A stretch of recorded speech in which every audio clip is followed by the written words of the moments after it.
Well, I think it's important to take note of all legislation because that's the tide of how the world is going.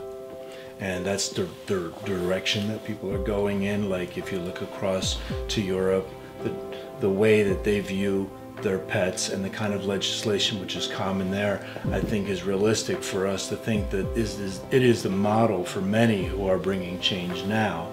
It's their example. So I think people should know that, be aware of when little legislation that doesn't seem very harmless is actually part of a very multi-pronged plan to give animals rights as individuals.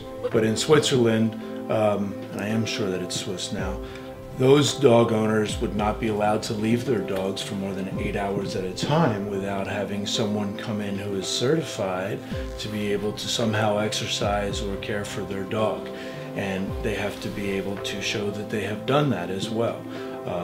And it would also include, at the present, I believe, required sterilization of dogs unless they were specifically a part of a breeding program.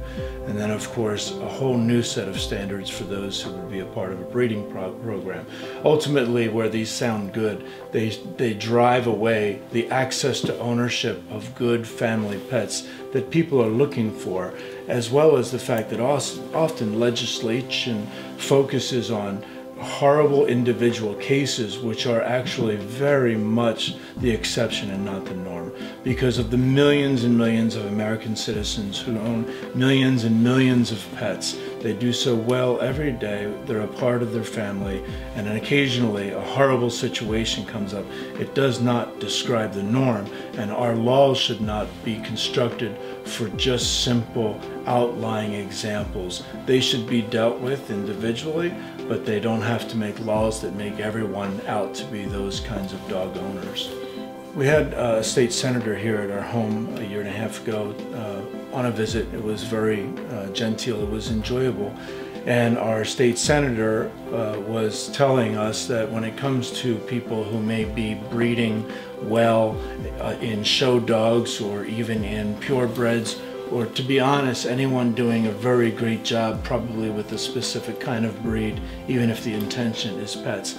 These are often done out of people's homes, they are done well, and we wanted to show him that. He mentioned that that week in Harrisburg, as a way of comparison, there was a lot of state legislation going around about changing the laws concerning alcohol and making them accessible in convenience stores and very much easier. And as excited as people get about the access of alcohol, the economic aspects, the moral aspects and all of that, he said it pales to one little piece of animal legislation. People come out of the woodwork. It is the most volatile of all legislation pieces that go out there, specifically how we treat pets, even more so than farm animals, although they are certainly highly contested and full of very, shall I say, rabid supporters of legislation. Many times the heat of it all comes out on pet ownership and people who want to either buy or purchase or obtain or deliver a puppy or a kitten. If a dog were to become somehow given rights similar to human rights, individual rights for an animal would give it a legal status heretofore in the history of humanity was never granted.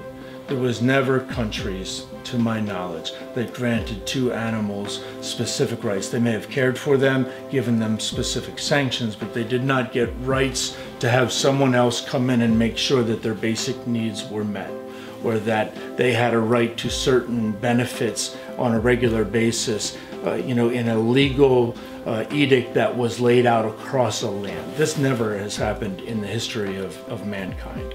And what it means is that people would then be able to advocate legally on the behalf of a legal entity, another, and to just clog up our court systems even more, and to make it once again either a morally unconscionable or socially unconscionable thing to be associated with those who would own another animal. And it would seem to me, though, that the control of your dog would then come under any activists who decided that they saw something and wanted to report it.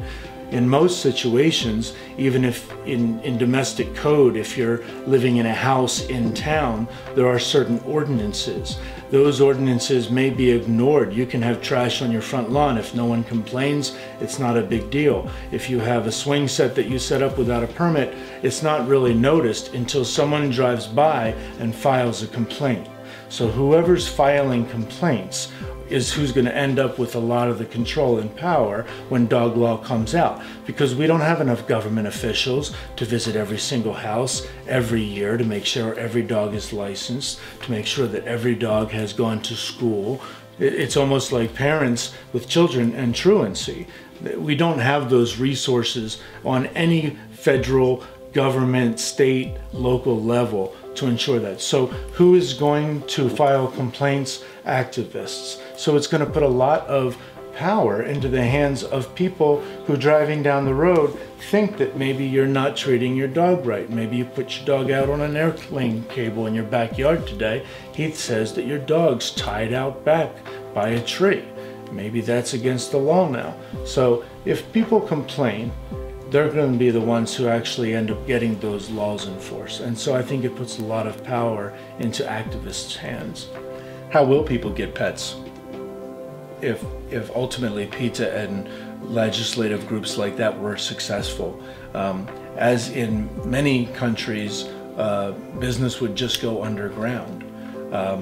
People would individually be driven to breed perhaps their own pet because they couldn't buy pets. So if they had an intact male or female, registered or not, licensed or not, they would say, let's have a quick litter here and sell it to our friends. And we would be back 100 years, 50 years, where people would buy and sell puppies knowing or not even knowing that they could have medical problems and passing on troubles, because it would eliminate people who are professionally doing it for sport or for excellence.